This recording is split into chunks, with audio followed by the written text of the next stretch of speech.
Hello and welcome to Unacademy, the one-stop solution for English medium UPSC Civil Services aspirant. As part of your second video for the final lap, we are completing the history syllabus, and yesterday we discussed ancient and medieval through timelines and maps, and today we'll complete the whole modern syllabus through timelines, dates, and I'll try to give you base knowledge also so that you can revise with me in this session. So before we begin, as always, a very important announcement for you that the Manzil pricing is back, and for 24,999 you are going to get a 15 months course. So if you ever thought of being a part of the Unacademy family, this is the right time. This offer will end on 9 June. So do remember to get subscribed to our channel and also to get subscribed to Unacademy itself. With this, let's begin our discussion. Today's discussion, we have two basic agendas. First, we will revise dates. Along with that, we will also try to understand the concepts which are related to these dates and ideas. Unlike where we did, for example, the maps itself, in modern India, the dates and the timeline itself is quite invaluable and you can understand everything through that. So, let's start our discussion for modern Indian history. Yesterday, we covered between 2 million BCE to, we reached 750, then to 1707. Today, we have to take the story forward from 1707 in that regard, and therefore, we will go back to 1488 and then come to the death of Aurangzeb. So, I'll write down the dates and then we'll discuss each one of them together. So, we have 1488, 1498, a very important year, 1500, 1501, 1503, thereafter 1505, then we move to 1508, 1509, and 1510, and this is basically the Portuguese timeline. This is where we are starting with advent of Europeans, and the Portuguese timeline is quite important that way. 1488 is the year in which Bartholomew Diaz actually reached till Cape of Good Hope, and with the reaching of Cape of Good Hope, which he named as Cape of Storms, later renamed as Cape of Good Hope, the first hurdle to reaching India was sorted. The problem which the Europeans had before this was, with the rise of the Ottoman Empire and the Safavids, the land route between India or Indian subcontinent and the Orient and the Old World was lost. So they were looking for a sea route, and that is very, very important. So Diaz reached till the Cape of Good Hope. Thereafter, we have the most momentous, and in a way it opened up the Indian subcontinent for colonization, which is 1498, Vasco da Gama. Vasco da Gama, with the help of Abdul Majid, his captain, was able to reach till Calicut, and at Calicut he will meet the Zamorians and will have a very, very warm, what we call as reception. He will take 3 ships of pepper together, sell it at a 3-time higher cost in that regard, and that way it is quite significant. Now the sea route to India was open. In 1500, another Portuguese will come, but his name was Pedro Alvarez Cabral. But the problem with Cabral was he will bring in that European superiority and arrogance, and at Calicut he will say to the Zamorians that I want to be the only one who trades in pepper. He wanted the Arab merchants gone, and therein the very temporary, in certain cases, the first factory but temporary one is in Calicut by Cabral. This will be destroyed. The first permanent factory is not in Calicut because it will be in Kochi in 1503. However, because Cabral made everything so sour, when in 1501 Vasco da Gama is going to come back again, he will not get a very warm reception. Rather, the Zamorians did not want anything to do with the Portuguese. So they will shift their focus to Cochin, and the first permanent factory will be established here. Cochin was already explored by Cabral a little bit, but he had not in a way displeased the ruler there. So the first permanent factory of the Portuguese, the first European presence in India, will come in the form of Cochin. From Kochi, he will then go to Cananore, and Cananore is going to be the second permanent factory being established. However, by 1503, 1505, one of the first governors, or the viceroys as they used to call, of the Portuguese were here, and Almeida had now landed in India. With Almeida here, what happened was that now they are in a conflict with the Sultan of Gujarat and the Sultan, or the ruler of Egypt itself, for the domination over the Arabian Sea. And now Almeida will introduce what is called as the Blue Waters policy, and the blue waters policy, in which you have the internal Kartas system. Kartas itself means letter, and the Karta system was a pass system, a permit system, that if you're trading in the Arabian Sea, you have to have the pass which the Portuguese had given, and therefore blue waters policy is going to create conflict with Gujarat and Egypt, which in turn will lead to what is called as the Battle of Chaul. At the Battle of Chaul, Almeida will lose his son, and the alliance of the Gujarat and Egypt will win. However, in 1509, in the Battle of Diu, remember this is Battle of Diu, not Diu itself, near Diu, Almeida is going to avenge his son and therefore establish the dominance of the Portuguese in the Arabian Sea itself. And remember one point, now the Gujarat and the what we call as Egyptian sector cease to be a problem itself. 1510 is a very significant year because Goa will be wrestled out by the Portuguese and now from the Bijapur rulers, and will now become a part of the empire itself. And 1510 that way is important also because Albuquerque will now be sent to India. Albuquerque that way was quite significant, first wrestling out Goa, then having a good relationship with the Vijayanagara ruler Krishnadeva, Fyar Lewis now sitting in Krishnadevaraya's court, and over and above that, what is even more significant is he will now try to assimilate and reconcile a lot of things and establish a proper rule in the Arabian Sea. The problem is Portuguese have a very flawed notion of colonialism. They never wanted to go for territorial expansion. Rather, they also were not in the position to do it because very powerful kingdoms were in India at this point of time with regards to the Mughals, Vijayanagara Empire, and rather they will create nodes in and around the Arabian Sea and the Indian Ocean, and that will be the way they will operate. And therefore, we can now move to the next set of the Portuguese dates in that regard. From here, we can go to 1511, 1513, 1515, then 1529, 1534, 1535-36 being the last of the Portuguese in that sense. 1511, they will establish themselves at Malacca, the Straits of Malacca. They will get a fort there. In 1513, they will finally come back at Calicut, and in 1515, they will reach the Hormuz Strait. And now you can see basically they've created nodes all around from Hormuz to Calcutta, Cananore and Kochi, to from not Calcutta, Calicut, Cananore and Kochi, to this sector which is basically the Malaccan Strait itself. In 1529, something very significant, which is the shift of capital.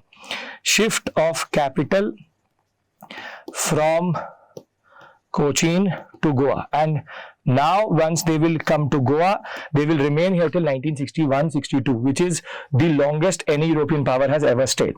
1534 is important because Basin will come to them, and by 1535-36 from Badshah, the Portuguese will wrestle out Diu, and very soon they will have Diu, Daman, and the whole Portuguese sector will be created. This is basically the section of the Portuguese, and the years between 1500 and 1600 will generally be Portuguese date because no other European power came to India. So this is very significant that ways, quite significant that ways, because you can then eliminate any question with regards to that in that regard. Now, from the next timeline, things become interesting. Here, now we come to the Dutch and English timeline. 1599 in some books say it's 1600. Then we have 1602. Then we move towards 1605. Then 1613, 1615, 1632, 1639, 1651. So 1599-1600 is generally seen as the date of the formation of the English East India Company. English East India Company was established technically in 1600 with the charter also coming from the Queen, but in certain books you will find it 1599 also. Then 1602 is the establishment of the East India Company, but of the Dutch, which is the Dutch East India Company, also called VOC, was established. So both East India Companies are there. Now in that sense, according to East India Company sequence, it becomes Portuguese, English, Dutch, Danes, and then French. But according to who came to India first, the sequence is different. It is Portuguese, and remember this is for East India Companies, and this is for the first advent into India. Then it is Portuguese, Dutch, English, Danes, and French. These two remain the same, Portuguese remain the same, they just reverse, because even though the East India Company of the English are formed first, it is rather the Dutch who come to Mauchlypatnam, and Mauchlypatnam is going to become the first settlement of the Dutch in India. And the Dutch were single-handedly very important in destroying the power of the Portuguese, but the Dutch got interested in the Indonesian sector, so they never thought of India as a territorial expansionary space itself, and therefore they will now concentrate on the Straits of Malacca. So from this point forward, what I will now concentrate is on the English, because the English dates are very, very important. With Thomas Roe, Captain Hawkin, and the initial conflict between the English and the Portuguese, Jahangir, who was a ruler at this point of time, was already quite irritated by Father Pinheiro's activities and attitude in the court, and the Mughals were looking for an alternative to the Portuguese, and therein will come the English. So, in rewarding the English for basically removing the Portuguese influence from the Arabian Sea itself, there will be in 1613 the two Farmans, and 15 the Farmans of Jahangir. These are called the dual Farmans of Jahangir. 1613 is important because through this the British established their first factory in India, which is in Surat. This is the Surat factory, first factory of the English in India. 1615 will further give them concessions to operate in Mauchlypatnam, in Broch, in Agra. Further, they will also get access to Ahmedabad and a little bit of parts of even Bengal, not properly, but yes. Now, this is called the foundation of the British East India Company, a private company in India itself, and the private word is very, very important. Being a joint stock company, it had a very different approach to the Portuguese or the Dutch. They always were looking for profit. They were quite patient. They were also appeasing at this point of time, and therefore the first major concession comes in the form of what is called as the Golden Farman.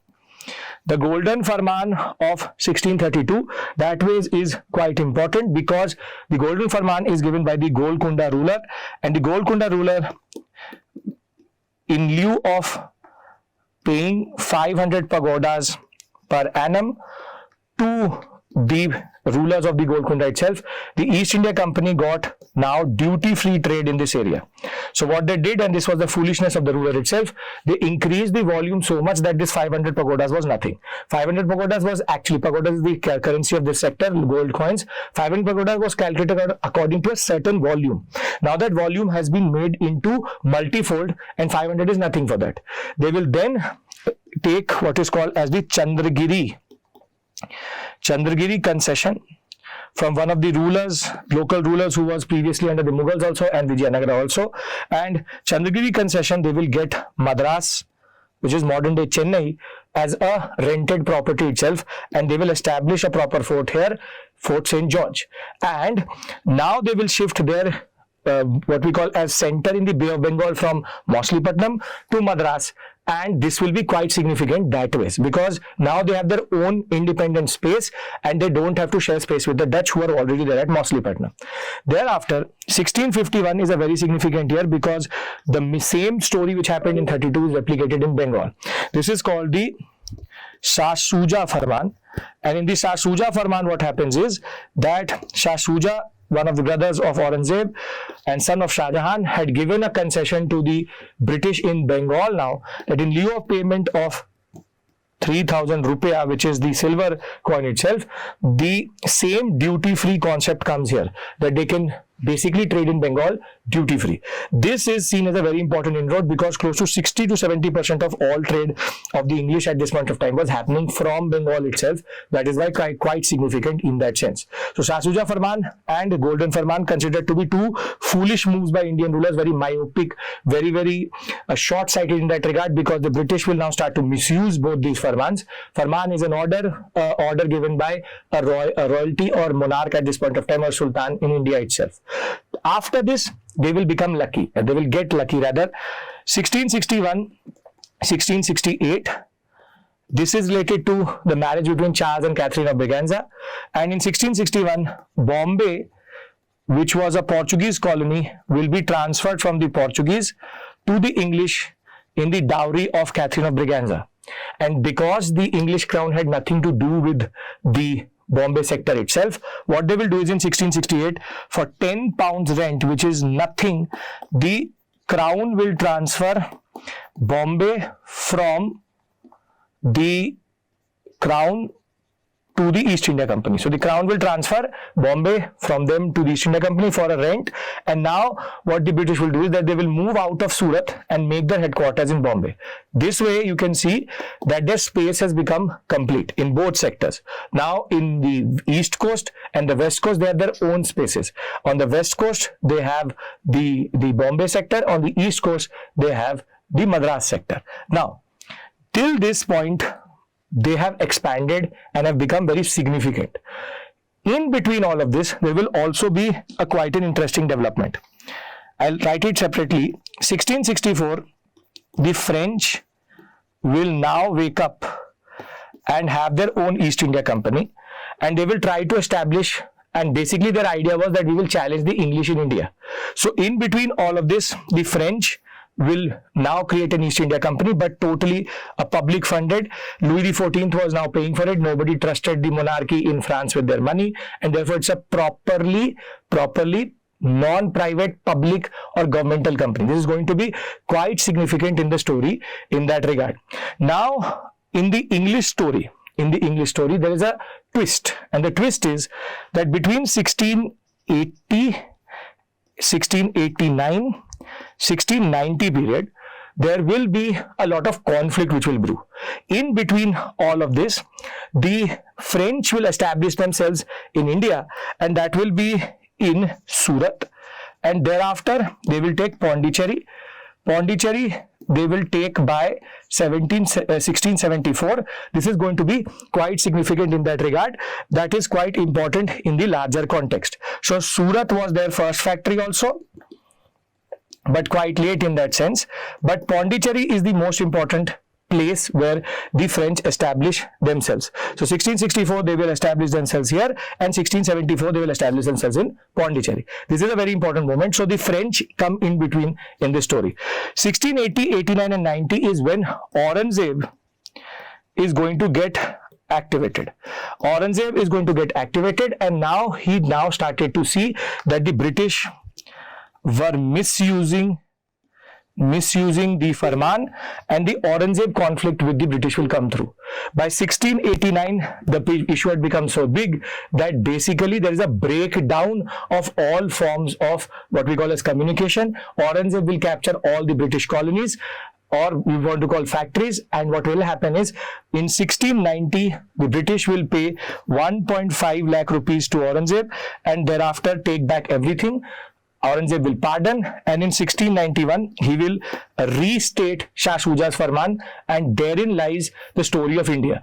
Aurangzeb was in a fiscal crisis, a very bad crisis. He needed money, and therefore because he needed money, he took this money and gave the British their factories back, and that is where maybe India was lost. There were multiple moments in the story you can see that where India was being lost bit by bit. The Indian subcontinent was lost here because Aurangzeb had already seized everything.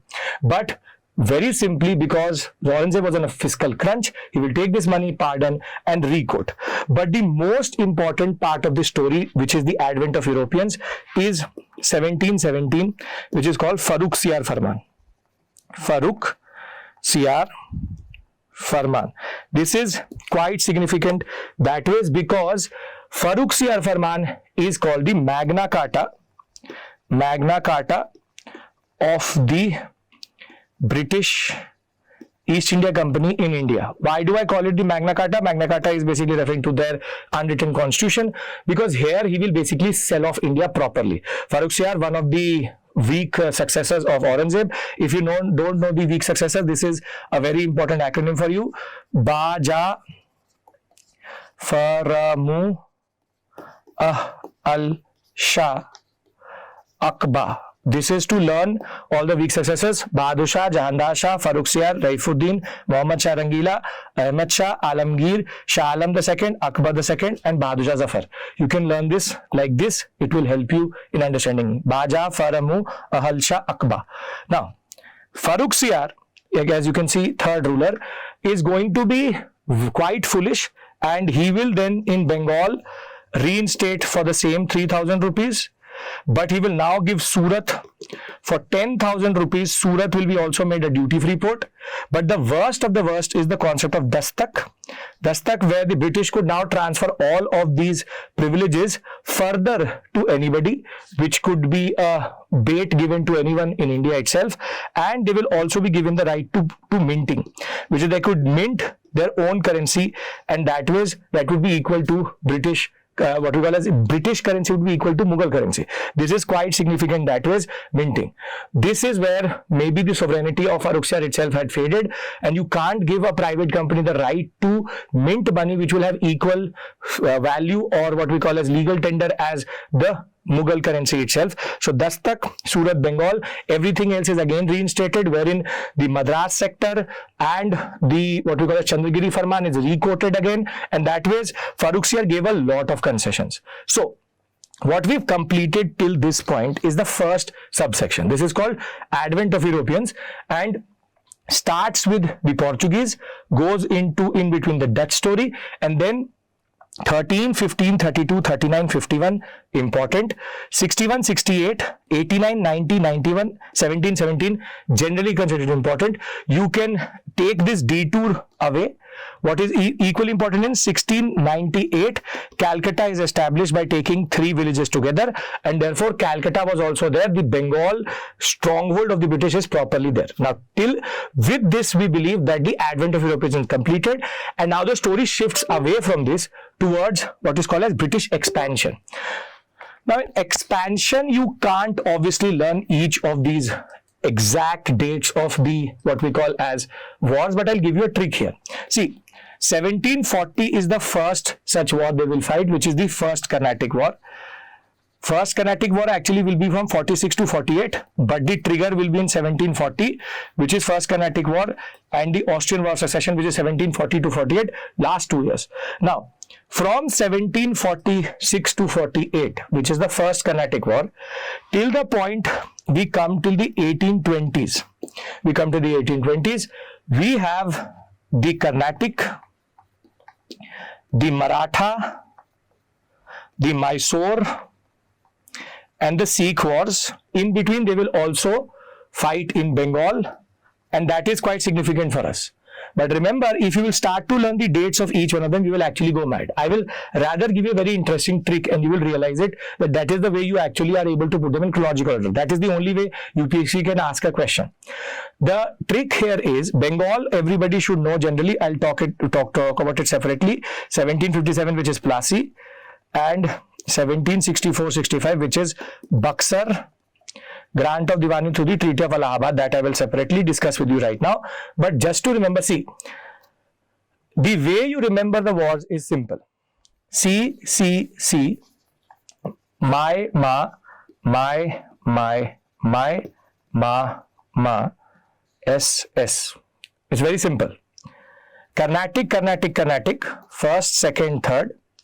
The only anomaly is that first Mysore war happens first, then the first Maratha war happens, and then it is second, third, fourth, which is Mysore, then second and third Maratha, then first Sikh and second Sikh.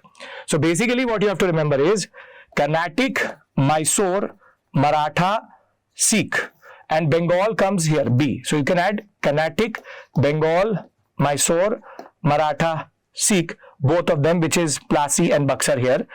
The question is that if in the examination, if they ask you first Maratha, first Mysore, it is first Mysore, and then Maratha, and then Mysore. This is a very interesting way of remembering it. This is a very interesting thing I give in class also, which is you can now put them in chronological order, because 1, 2, 3 automatically is in chronological order. So Carnatic, Plassey, Buxar, and then first Mysore, Maratha, then Mysore, Maratha, Sikh. At the same point of time, I will also give you a trick for the treaties. Treaties is also very, very easy to remember if you basically have an idea. Carnatic, first, second, third. IPOPA, Treaty of Aix-la-Chapelle, Treaty of Pondicherry, Treaty of Paris. Easy. Then Mysore. You have Mysore, first, second, third, fourth. Fourth has no treaty because the British will annex this sector itself. But you will have here the Madman Siri, which is Treaty of Madras, Treaty of Mangalore, Treaty of Seringapatanam.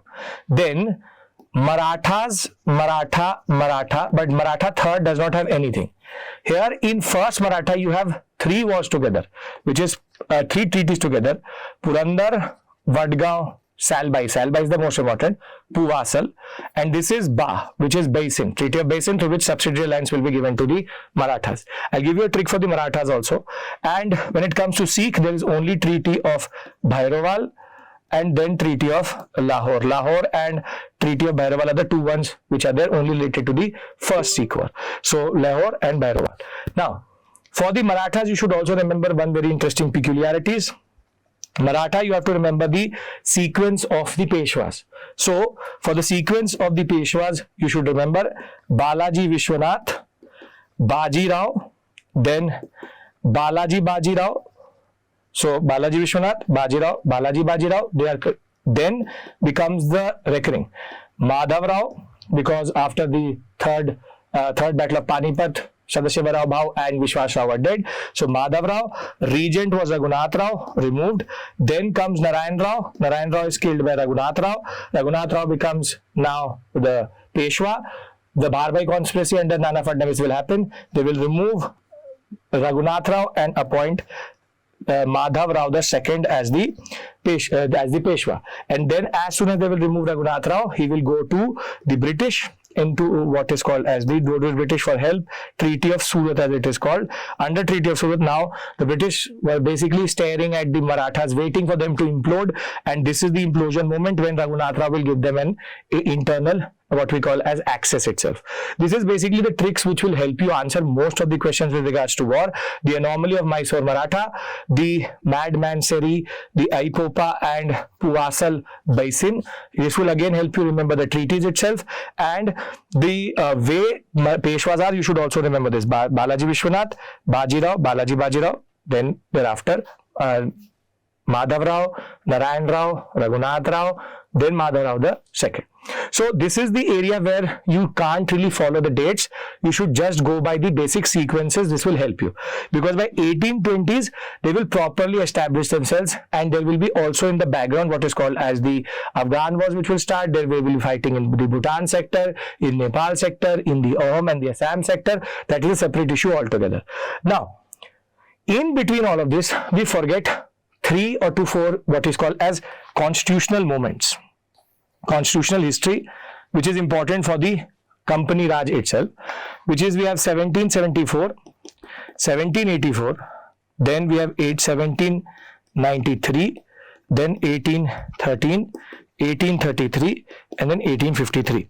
This is also the period in which the British are all actually spreading their tentacles, because by 1793 they also have the permanent settlement which is there. So permanent settlement will come here. So I will tell you what is the implication of this whole period. We have the Regulating Act, then we have the Pitt's India Act, there's an amendment in 1781, then we have all the Charter Acts. Now, Regulating Act, we know Governor of Bengal becomes Governor General of Bengal, and the process of legislative decentralization starts, which is the power of the Governor of Madras and Governor of Bombay is taken away, and now there is a centralization in the Governor General of Bengal. Now, with Governor General of Bengal, the need for control over the British East India Company was needed. Parliamentary control will slowly keep on increasing till 1853. Then 1781 they amended one thing, because the Supreme Court was created here, and the Supreme Court was creating a lot of issues with regards to the Governor General and his 4 members, and dual control over the company employees was coming in. Therefore, the Amendment Act changed that, and the company employees are only answerable to the Governor General of Bengal and not to the Supreme Court. Thereafter, Pitt's India Act, Pitt hated the East India Company and how they were misusing their power. As it is, the reason why 1774 they needed a Regulating Act was because between 1772 and between 1765, after the grant of Diwani, Clive had destroyed the rural countryside. There were two famines which happened in 1769 and 1770, and at the same point of time, the British East India Company also declared bankruptcy with getting so much money. Therefore, the need for constitutional history and the regulating act in that regard. So, Pitt's India Act, two major provisions. GGB plus 4 now becomes Governor General of Bengal plus 3, which is one member is removed to make it an odd number, so that even number where the Governor General of Bengal cannot be outvoted. But the most important, Board of Control, Court of Directors, which is the dual control over East India Company will start, wherein the Court of Directors will only take care of commercial functions. On the other hand, the Board of Control will take every other function under commercial. So basically, the Board of Control becomes very powerful. It has the representatives of the Crown and the Parliament also, and they will take off administrative revenue functions in that sense. Thereafter, the Charter Acts, there will be one significant thing.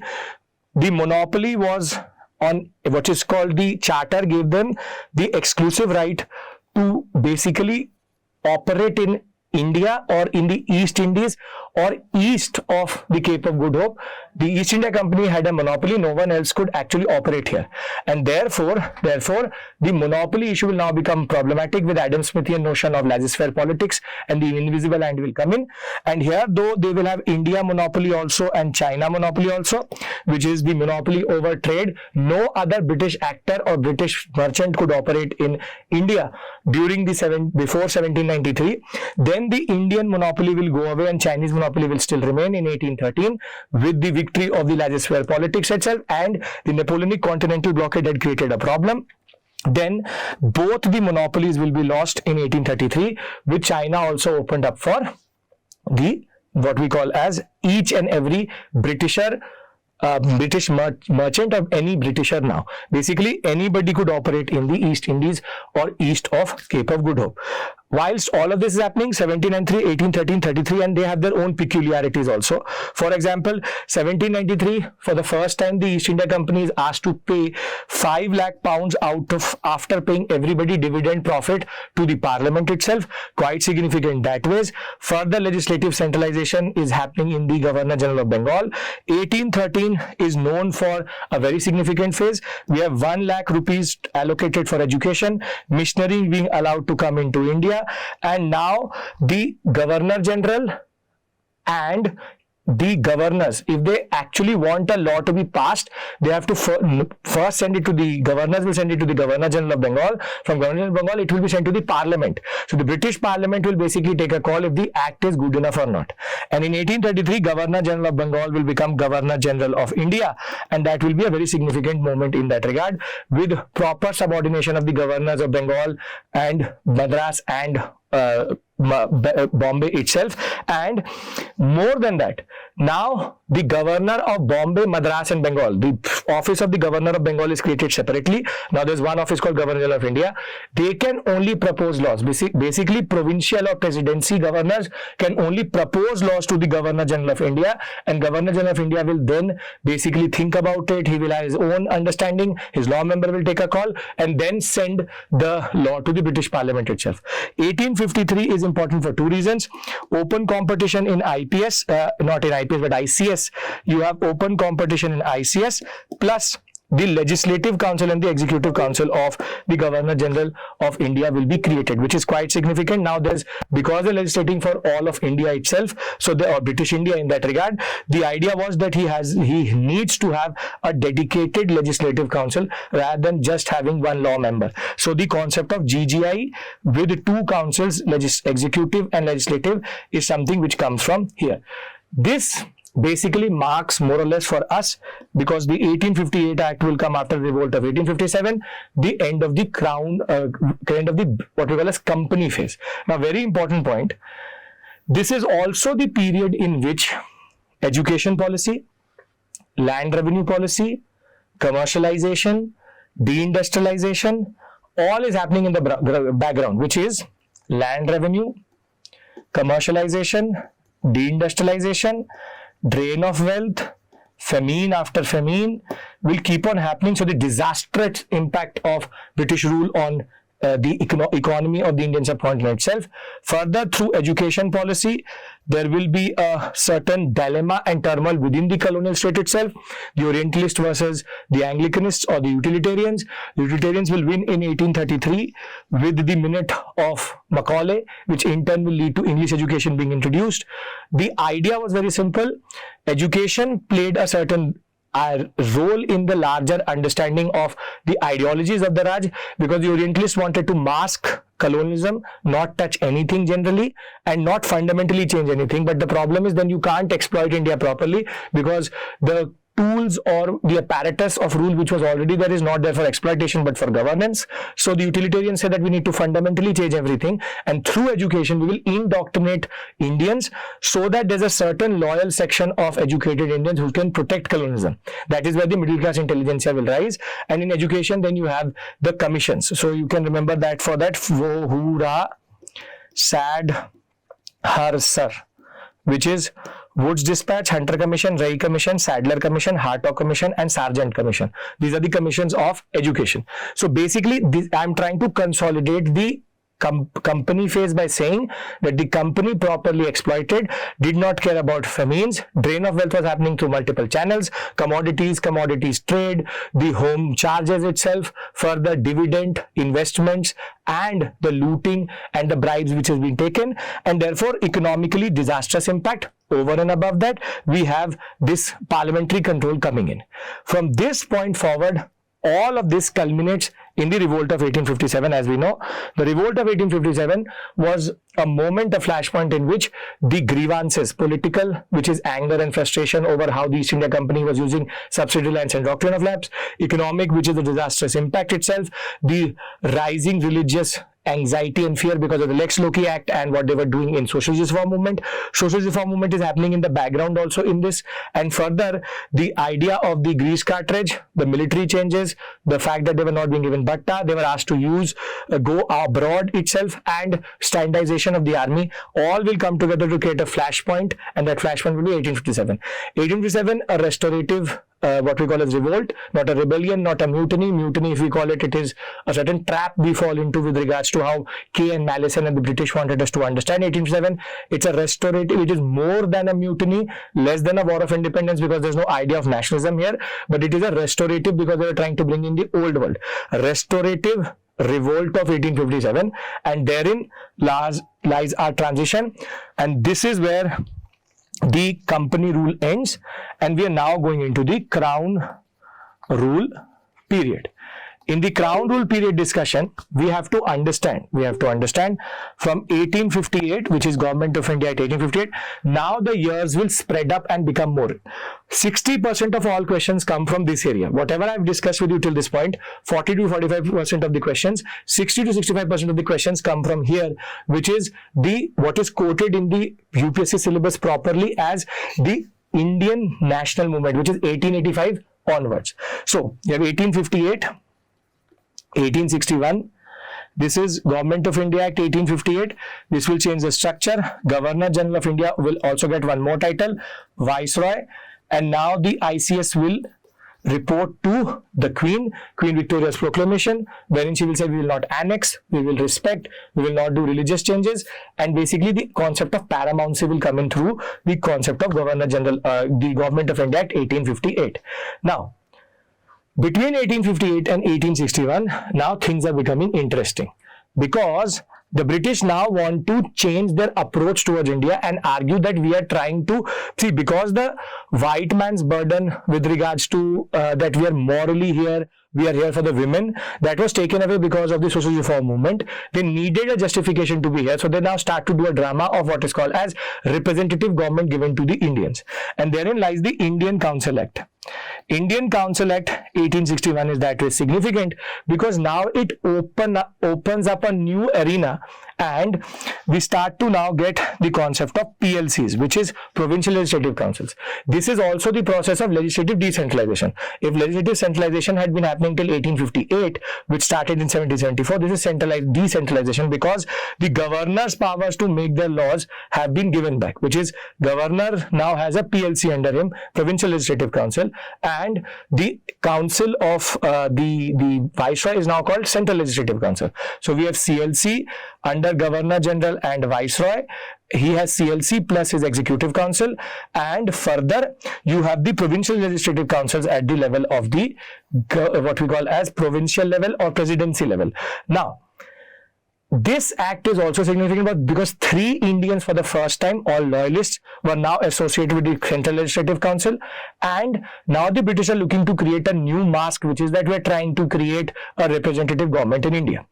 This march will then be halted by multiple factors which will emerge after 1861. So from 1861, we straight away go to the formation of the INC,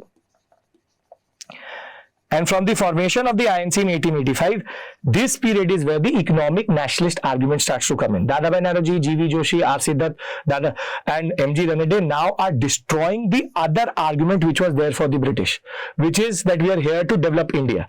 That development motive and that development narrative will become actually totally gone, which is that you were not developing the underdeveloped, you were underdeveloping the developed itself. So economic nationalism, and which is poverty and un-British rule in India, will now create the context in which the INC will come in. INC safety valve theory and lightning conductor theory is there. Though safety valve theory has no real historical evidence for it, it was a criticism of the extremists, of the moderates, and thereafter we have the lightning conductor theory from Gokhale, that we were using AOUM in that regard.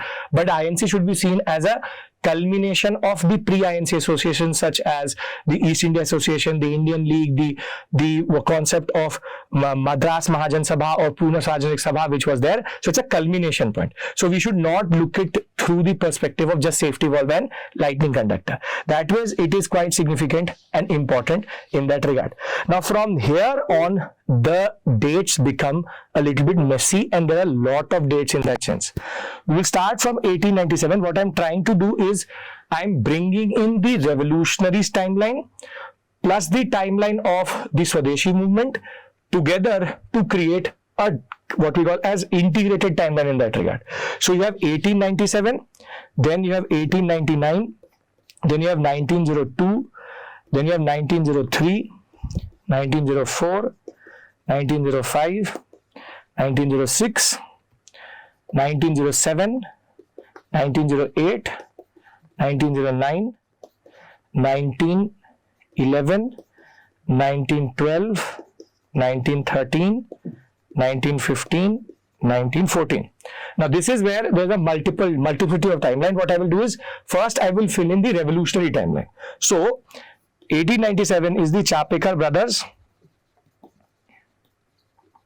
What they did, Ran's assassination, and now with the frustration of the moderate politics which existed between 1885 to 1897 until 1905 properly, the revolutionaries rise with the idea that we need to instill fear in the mind of the British, and Tilak's 2 disciples, Chapekar brothers, will assassinate Rand, who was a plague commissioner. Then we will go to 1899. Here we have 2 things which will happen. 1899 we have Mitra Mela, which is created by the Savarkar brothers. 1899 is also the year of the Calcutta Corporation Act. Calcutta Corporation Act is the beginning of Curzon's politics of reducing Indian representation in different areas. So Calcutta Corporation Act. Then I'll skip the dates and go with the revolutionary timeline itself. 1902 is the formation of the not Abhinav Bharat, but rather the Anushilan Samiti. One second. The Anushilan Samiti. Anushilan Samiti. One second. Anushilan Samiti. And Anushilan Samiti will become important revolutionary body in Bengal itself. Thereafter, in 1903, we will have the formal announcement of the partition of Bengal, which is announced by the Curzon government along with the Secretary of State. Then here, if you remember, I just did not mention, the Secretary of State is going to become important. Board of Control and Court of Directors are gone. So Secretary of State becomes a very important addition in London itself. Then 1904, 1905, 1906. 1904 is interesting because here we have two acts which comes from the Curzon politics, which is Indian Universities Act, which takes away the power to appoint the professors itself, the Official Secrets Act, and also it is the same year we will also get a very significant moment, which is the Risley Declaration, where Bengal divided is basically the idea. They said that Bengal we are dividing because of administrative purposes, but it was to divide nationalism itself. And 1904 also is when Mitra Mela will change its name to Abhinav Bharat. And from this point forward, you will see that the revolutionary action will become accelerated. 1905, 7th August 1905 is the Swadeshi Declaration, or the Swadeshi movement starting properly. And 16th October is when the partition of Bengal actually was done. 1905 is also the Banaras session. In the Banaras session of the INC with Gokhale as the president, the Swadeshi program was what we call as adopted for Bengal, but not for all India. Now the extremists and moderates will start to get divided. And 1906, within the what we call as Anushilin Samiti, a new group will rise, which is called the Yugantar. The Yugantar group will say that just moral capacity and physical training is not enough. We will now go for what we call as evolutionary action. And 1906 is also the year of the Calcutta session. And Dadabhai Naoroji, was the president, saves the split in Calcutta session by using the word Swaraj within the empire. Therefore, these moderates basically avoided a split, and Lajpat Rai, Bipin Chandra Pal and Bal Gangadhar Tilak did not actually create a ruckus or issues here because they thought that Dadabhai Naoroji has used the word Swaraj. And in the Swadeshi movement, which had launched here in 1905, Atma Shakti, Swaraj, boycott of goods, boycott of institutions, the national education, the national enterprises and cultural expressions, Samitis became very, very important. Now, 7, 8, 9, 10 and 11 and 12 is basically revolutionary action one after the other, but we know 1907 for the Surat split. It is Surat session where the moderates and the extremists split because Tilak was in a way duped and taken away his chance to become the president by shifting it from Nagpur to Surat, and then a shoe is hurled on Firozshah Mehta and Surendranath Banerjee, and there's all chaos in the hall, which will lead to Surat split itself. But in 1907 Surat split, it is also the year where now the Yugantar will try two assassination attempts, which is Fuller and Fraser. Fuller was the Lieutenant Governor of Eastern Bengal and Fraser was the Lieutenant Governor of Western Bengal, and they will try to assassinate both. Both abortive, were not successful. However, in 1908, they were successful in what is called as the Kingsford assassination. Kingsford assassination is important because in this, Prafulla Chakki and Khudiram Bose is going to throw a bomb on a carriage which should have had Kingsford but did not have Kingsford in it, and two ladies died, and thereafter Yugantar is actually destroyed by the British by arresting everybody, either deporting or arresting or prosecuting them or hanging them further or martyring them. That would be a better terminology. 1909 is again very significant here. Two very important things are three. We have the Morley-Minto reforms, which is nothing but the first key which the British found to Indian nationalism, which is separate electorates, which is Indian Council Act 1909. Then we also have A.M.T. Jackson assassination by the Abhinav Bharat, which will in turn lead to the Abhinav Bharat being disbanded and the Savarkar brothers being arrested in that regard, and is also the year in which Madan Lal Dhingra will assassinate no one else but Curzon Willie. Curzon Willie was one of the employees of the Secretary of the State. So Madan Lal Dhingra is going to now make London a space where the revolutionaries will also act. 1911 is called Delhi Darbar. Delhi Darbar is not the first Darbar. We had Calcutta Darbar also before in 1877, 1903. 1911 Delhi Darbar, the shift of capital from Calcutta to Delhi, because Calcutta had now become unlivable in that regard, and therefore Delhi Darbar is significant because here they shift the capital, but also the annulment of partition of Bengal. Bihar is taken out of Bengal, Bihar and Orissa in that regard, and Bengal is now one unit. On this, Raj Bihari Bose and Sachin Sanyal will come up with an idea. Let us try to assassinate the Viceroy itself. And in 1912, we will have the Harding bombing. Harding bombing is that way is important because in Harding bombing they will throw a bomb on Harding. Harding's Mahant will die. However, he will be somehow saved in that sense. And Harding bombing, or what's called Delhi conspiracy case, was a very big shock to the British. This will in turn lead to the formation of the CID, which is the Central Investigative Department. Again, thereafter Raspberry Bose will leave India, go to Japan. 1913 to 15, this is the start of the First World War, and the 1913 to 15 period is basically the period of what we call today as the Ghadar movement. And within the Ghadar movement itself, it is very significant that in the Komagata Maru incident, Komagata Maru, which is a Japanese ship, Komagata Maru incident will in turn lead to what is called the first Lahore conspiracy case. But in the Lahore conspiracy case, the Defence of India Act 1915 will be used properly to destroy Ghadar, and Ghadar will end with 1915. 1915 is also significant here because Gandhi is going to come back. And there's a separate timeline for Gandhi also, which is there, which is that he's not in India as of right now, he's in South Africa. But the story of South Africa starts in 1888 when he will leave India. By 1893, he will finish his law degree in London, and by 1894 he will, on the request of Dada Abdullah, reach South Africa. He had not seen colonialism properly because he was in a princely state. Then in London, he will then be thrown out of the train on Pittsmatsburg station itself. And from 1894 to 1906, we believe it is basically the moderate phase of Gandhi, where we will petition after petition, thinking that the just British will do something. It's called the moderate phase of Gandhi.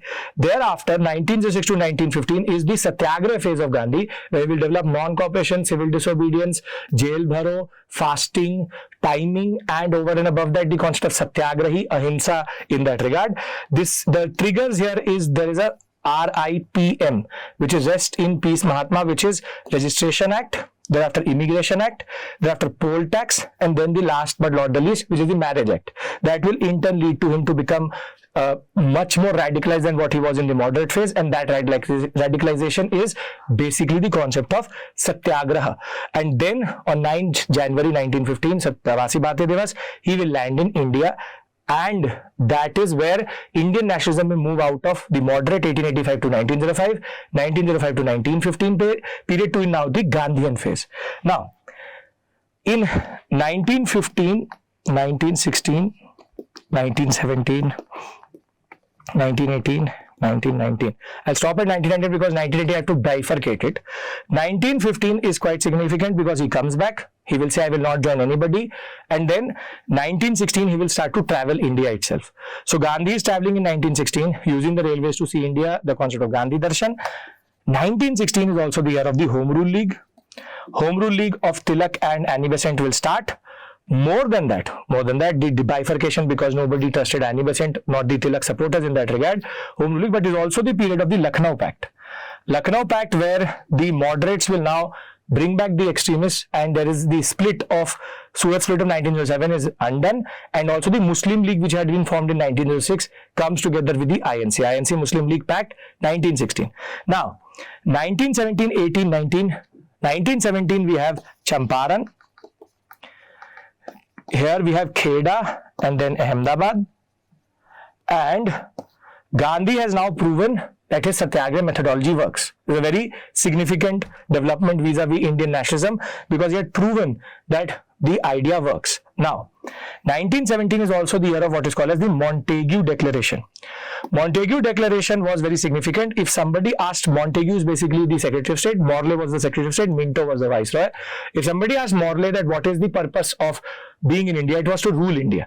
But Montague, because he needed the support of the Indians, specifically the Punjabis in the First World War, now needed to do carrot, stick, carrot. This is the moment of the carrot, which is, he said that the purpose of the Indian, of us being in India is representative government. Morley said Swaraj equals to sedition. However, Montague said no, Swaraj does not equal to sedition. That is the purpose of the British in India. However, the stick is going to come very, very soon, and the stick was what is called as the Rowlatt Act.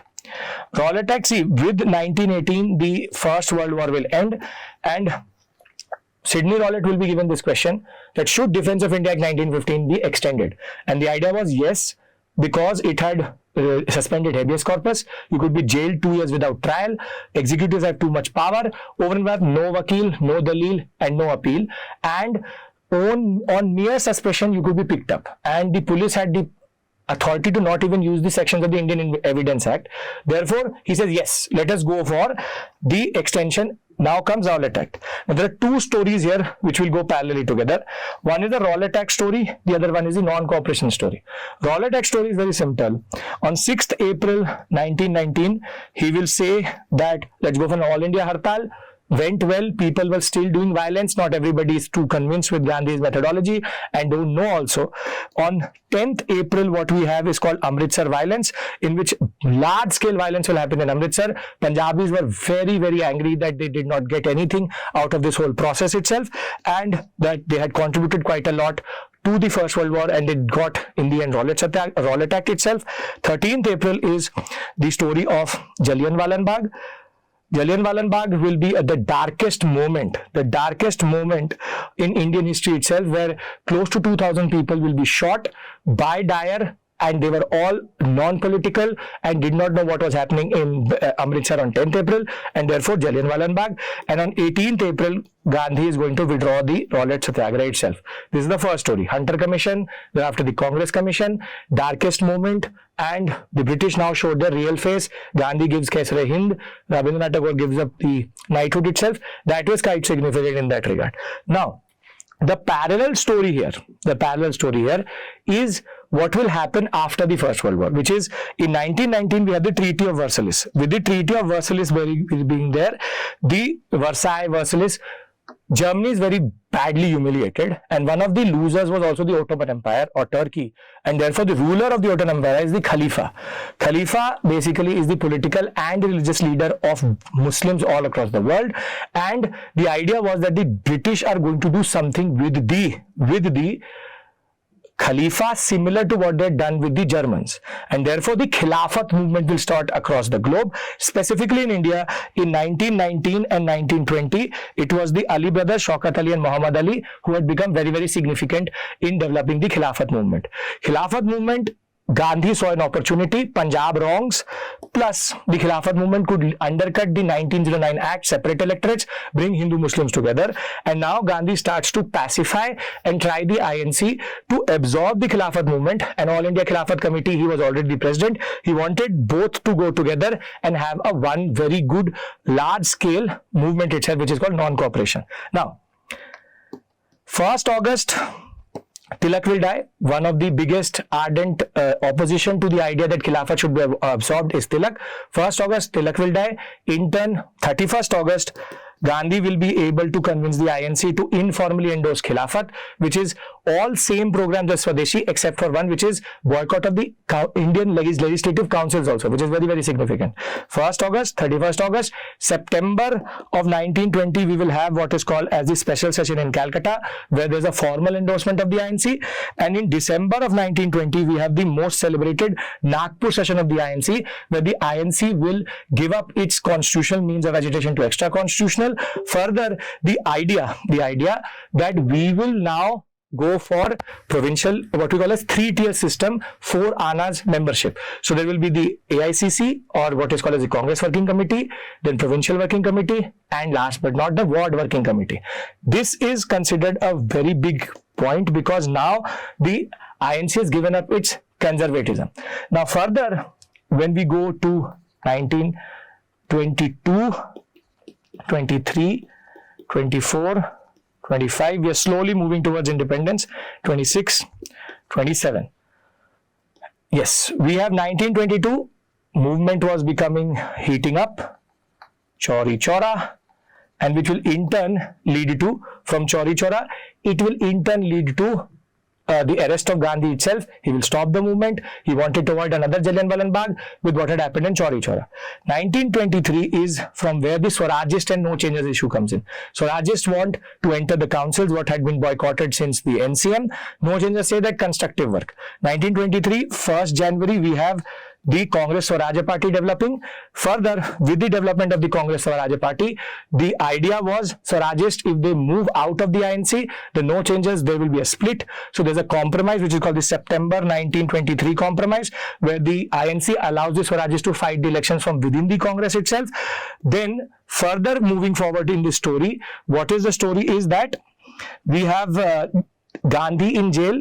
Gandhi is ambivalent over this issue, and in December of 1920 there will be elections in which Swarajists will do quite well. 24, Gandhi is released on health grounds, and in 24 there's an ordinance which is used in October by the governor, the viceroy, rather governor general and viceroy, to basically raid a lot of INC locations, do a lot of repression. Gandhi was very ambivalent over this issue, will now say that yes, we need to enter the councils, and in the Belgaum session in November of 1924, he had already endorsed the Swarajya agenda, but in the Belgaum session, the only session in which Gandhi himself was the president, he will endorse the Swarajya agenda and say that let's go and fight the elections properly. 25 and 26 is the year where Swarajists will do very well, but in between in 25, they will develop what is called as the responsivists and the non-responsivists. Here, responsivists and non-responsivists, what will happen is responsivists wanted to take up in the council's communistic agenda, non-responsivists such as C.R. Das said no, and that will in turn lead to the Swarajist agenda becoming very slow, and by 1926 they were defeated, but they kept the nationalistic agenda alive. No changes had also done good work in that sense. Now, in 1927, there's a reigniting of nationalism because of Simon Commission. The Simon Commission, which had been mandated, and this we missed. In 1919, we also had constitutional history, the Montagu-Chelmsford reforms. So in the story of these two, we forgot this, which is Montagu-Chelmsford reforms.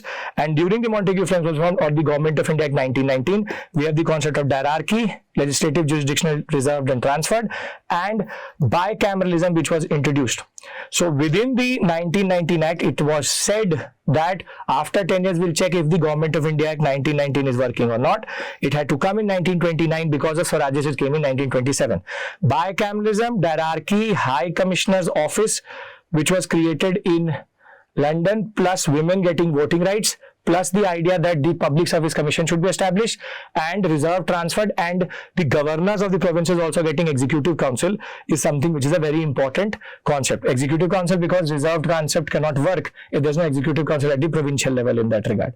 Now, Simon Commission, blunder by the British, all 7 members, Britishers, reignites the idea of nationalism, and now in response to it will come the challenge of Binkerhead. Binkerhead challenge will be then in 1928. You have Nehru report, which will be an answer to the Binkerhead challenge. Problem with Nehru report, dominion status asked. Jawaharlal Nehru, Bose were not very happy that who said that our target is dominion status, and therefore in 1928 there's an internal conflict which is developing within the INC that we don't want dominion. Who said we want dominion? And therefore Nehru report opened the eyes a little bit of the new guard or the young leaders in that sense. 1929, what we see is the 14 points of Jinnah. Nobody asked him to do it, but he just wanted to show that what is his idea. But 1929, very significant here. Here we have 3 very important moments: October, November, December. October comes the Irvine Declaration. Irvine Declaration that we will now have round table conferences after the Simon Commission is going to submit its report, and the target of the British is dominion status. Now, therein, Jawaharlal Nehru, Bose say that we didn't ask for dominion status. Why are they saying that they want to give us dominion status? Gandhi says that let us give one chance to the British. If they want to give us dominion status, give it immediately, which is the concept of Delhi Manifesto. Delhi Manifesto, they say, give us dominion status right now. We don't want to have a round table where you're discussing how are you, not like that. So the Irvine Declaration is then challenged by the Delhi Manifesto. As soon as Irvine says that it is only to discuss the concept of dominion status, Gandhi gives a green light to Nehru and Bose to say, change the target of the INC. It was never dominion status. And in December of 1929, we finally have what is called as the Purna Swaraj resolution at the Lahore session. In the Lahore session, Purna Swaraj resolution is said, we want complete independence. 26th January 1930 was going to be Independence Day in that regard. And from here, we go into the next, but the last messy timeline, which is 1930 1931, 1932, which is like we can add 33 and 34 also here, which is 1930, three things will happen together. We have 11-point ultimatum that if you will accept a demand for Purna Swaraj, and I'm giving you 11 demands, if you accept it, we will not go for CDM. 11-point ultimatum ignored. Thereafter, Gandhi will launch the civil disobedience movement with the Dandi March, 6th April 1930. He will say it the same date on which he had launched the Hartal itself, and the idea was that on 6th April 1930, he will break the salt law in that regard, started on 13th March and reach on 6th April. Now, as soon as he will break the salt law, salt impacts everybody, important. Further action to Darsana, where Sarojini Naidu and Imam Sahib will go, but Gandhi will break the law. And now the CDM was truly the first all India level movement, because everybody will do something at their own level. Peasants will go for peasant agitation, non-chowkidari tax, no rent campaigns, salt marches on the Malabar coast, the Coromandel coast. There will be multiple movements all across India. The Cunningham Circular, what we call as agitation in Assam. Across India, everybody will do their part. But the problem was there was no independence coming, and the first roundtable conference will also happen in 1930, where everybody is going to say it makes no sense to have a roundtable conference without the INC. Now, Irwin and Gandhi were looking for a compromise, because by 1931 the movement was overheating. Truce movement, struggle, true struggle model of Gandhi, and now comes the Gandhi-Irwin Pact, under which Gandhi would go to London and represent the INC in the second roundtable conference. Gandhi will suspend the civil disobedience movement. The concept is second roundtable conference. We will going to discuss the concept of dominion or complete independence, which is still the demand of the INC. And Gandhi impact, could Gandhi have said Bhagat Singh? Irwin's personal project was to martyr Bhagat Singh, therefore he was never going to compromise on that. All demands, 11-point demands, or all demands of the INC were accepted except for two. Public inquiry into police repression, along with the concept that the idea that the remission of the sentence of the three revolutionaries, that was not done, and therefore the Gandhi will face a lot of backlash in what is called as the Karachi session, which will happen in 1931, which will also have the concept of fundamental right and the concept of national economic policy. Here, the concept was second roundtable conference is going to be the turning point. How? Because here Gandhi will go as a hero. Irwin had given too much, and the basic point was by Irwin giving too much, they needed to undercut the INC. Irwin will come with the minorities pact versus Gandhi, and depressed class being now seen as a separate electorate candidate.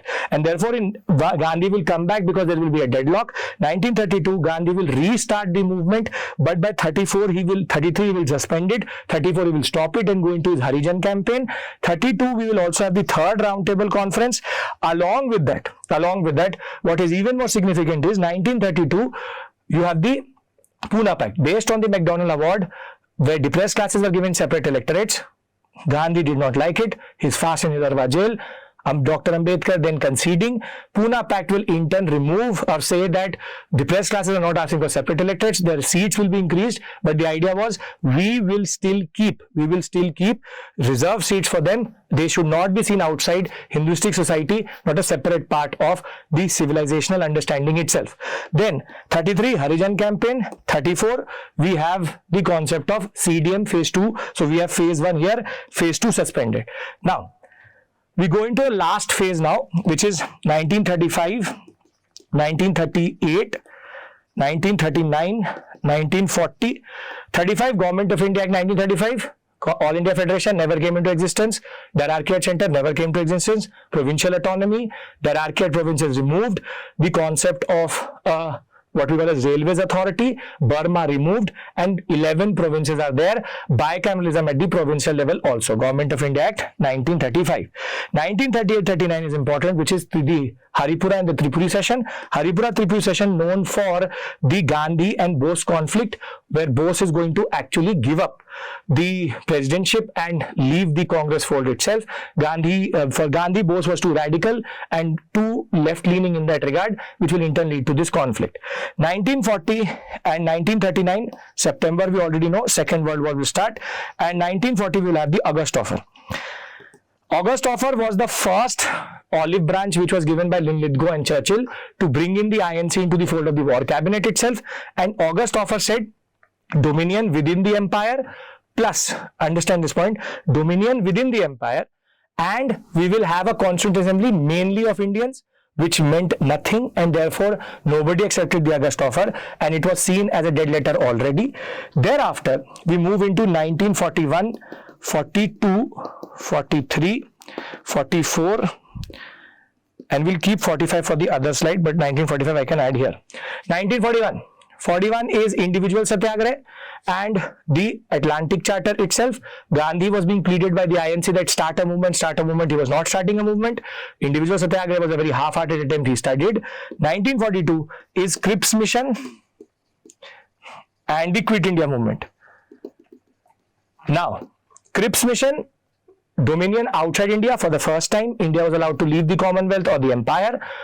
A constituent assembly mostly of Indians with proportional representation for provinces, nomination from the princely states. Further, now the partition clause, any province who does not want to be part of India can leave. And last but not the least, which is the idea of minority clause itself comes in. Japanese onslaught starts. Gandhi, Nehru now become nervous. Gandhi specifically because he feared fascism, will go for Quit India resolution on 8th August 1942. Next day, all INC leaders will be picked up. Alternative leadership, rampaging, violence, Congress radio, Usha Mehta, and we will have what we call as parallel governments emerging in a lot of parts of India in that sense. Now, this story, you need to add one more story, which is the INA. In 1941, Mohan Singh formed the INA in the Malayan Peninsula, where he took the POWs of the Japanese, where the British were just leaving from the Southeast Asian sector. He took the POWs from the Japanese and formed a 16,400 force, which was called the INA. Thereafter, in 1942, we will have also the Bangkok Conference. In the Bangkok Conference, what will happen is that Raj Bihari Bose is going to now join Mohan Singh, and they will have what is called as the India Independence League. They will invite Subhash Chandra Bose to come in. In 1943, Subhash Chandra Bose will now, who had left the INC, will join them in Singapore, and the Azad Hind Fauj and Sarkar will be formed. 1944, very good phase for INA, wherein they will move to Rangoon as their headquarters. The Azad Hind Fauj, radio, and the Sarkar itself will work very, very well. But 1945 not very good for them, because the Imphal campaign will in turn lead to the surrendering of the Japanese forces also. By 1945 September, the Second World War was over also. Japanese will surrender, INA will surrender, and that is why these years 1945, 1946 and 1947 are split up. 1945 May, June, we will have the last attempt of basically Churchill trying to do a drama that he cared for India, which is called the Wavell Conference. The Wavell Conference of the Shimla Plan is considered to be a very big problematic aspect, because once Jinnah is going to leave this conference, it will be dissolved, giving him a veto over our independence itself. Thereafter, in November, December, a very big spectacle created by the British, which will backfire, which is INA trials itself. And thereafter, now it was clear that the British cannot stay in India for too long, because the military was also becoming problematic. People were now ridiculing the British itself, and there was large scale violence also. And that movement will come in the RIN mutiny. In February of 1946, we have the RIN, Royal Indian Navy mutiny. The military strength was gone. ICS had now had 55% Indians itself. British could not rely on India. At the same point of time, cabinet mission will be sent. Cabinet mission here is significant because it will reject the concept of Pakistan, but will create the concept of 3 different provinces, 1 Hindu majority, then 2 Muslim majority, East-West, having an idea that they could leave the union at the time of the formation of the constitution, or also 10 years afterward. So there was the partition clause inbuilt into the cabinet mission itself, but this was the plan which was taken forward. And there in September, after the elections of June of 1946, which is called the elections of 46, Muslim League will do very, very well. The idea of Pakistan had now got a certain space itself, and therefore the interim government will be formed in September of 1946, in which Muslim League will boycott it. But by October of 1946, they will come into the government, because they had no real traction in that regard. 47, very significant here. February, we have the Artillery Declaration that we will leave India in 1948 June. However, in March, he will change the viceroy from Wavell to Mountbatten. Mountbatten will come to India and say that no, we can't wait till 1948. It is a civil war type situation. We need to do something. And in 1947 March, he comes. May to This May period is called the ISME plan and the Dicky Bird plan, wherein they're trying to figure out how to leave India. The cabinet mission plan is untenable. The idea was ISME and Dicky Bird said that let's give every province independence and they can come together. Nehru said you've lost your mind, and therefore comes the 3rd June plan, which is this is called the Balkanization of India plan. 3rd June plan is Mountbatten plan. Radcliffe will be brought in, plebiscite will happen, which never happened, and 2 Pakistans will be created according to the will of the people, which was not taken into consideration. And finally, once the 3rd June plan was in place, the Indian Independence Acts will be passed in July of 1947, and we'll get independence on 15th August 1947. And with this, we finish the story, which I think has been quite comprehensive, and I hope that all of this made sense. Please do understand it is transfer of power. Mountbatten promised within the Indian Independence Act and Mountbatten plan that there would be plebiscites in the sectors where Pakistan is there today. Did not happen. The speed at which Radcliffe Commission acted in turn led to the problematic neighbor, and that is the zone of the post-independence phase. So I hope this process has been quite useful for you. Today I finish my 2 sessions, which were ancient, medieval and modern. Quite comprehensive that way. It has been longish because I've tried to be as comprehensive as possible. I hope that you've been able to revise. If you're a new learner, this could be a very important way of learning all of these. These are the dates which you have to remember, and have to remember there are smaller dates also, but I've given you all the significant dates. So with this, all the best for the examination. Thank you so much. We'll be back with final lab tomorrow with another set of issues. Thank you. Take care. Bye-bye.